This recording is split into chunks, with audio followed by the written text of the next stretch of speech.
আজকে আমার আম্মুর হাতে আরেকটা রান্না আমি শেয়ার করব, সেটা হচ্ছে ডিমের চপ। হ্যালো ফ্রেন্ডস, আসসালামু আলাইকুম। কেমন আছেন সবাই? আলহামদুলিল্লাহ, আমরা বেশ ভালো আছি। ডিমের চপের জন্য আম্মু এখানে ডিম আর আলু একসাথে সেদ্ধ করে নিচ্ছে। সেদ্ধ করতে একটু টাইম লেগে যাবে। আমি এই ফাঁকে একটু ঘুমিয়ে পড়েছিলাম, যেহেতু রোজা ছিলাম।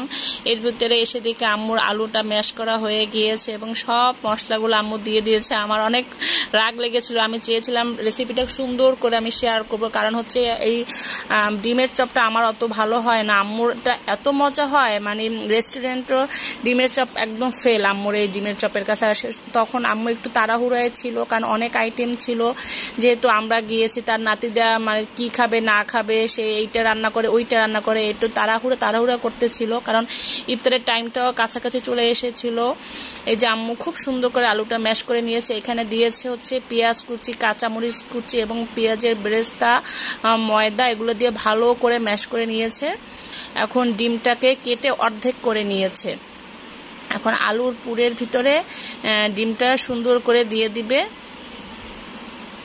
এরপরে এর সাথে বিস্কিটের গুঁড়া এর সাথে প্রথমে দিবে ডিমের যে লিকুইড ডিমটা দিয়ে ভালো করে মেখে নিবে।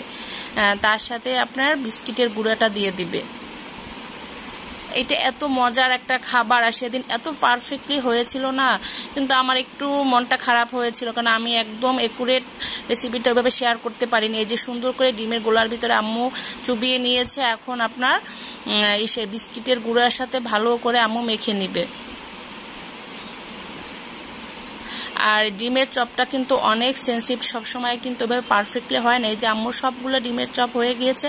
এখন অল্প আছে আম্মু ভালো করে ভেজে নেবে। খুব মজা হয়েছিল কিন্তু ওই ডিমের চপটা। আম্মু আবার বাসায় আসলে আমি আবার পুরো ভিডিওটা আবার আপনাদের সাথে শেয়ার করব। ভালো থাকবেন সবাই, আর আমার আম্মুর জন্য দোয়া করবেন। আল্লাহ হাফেজ, আসসালামু আলাইকুম।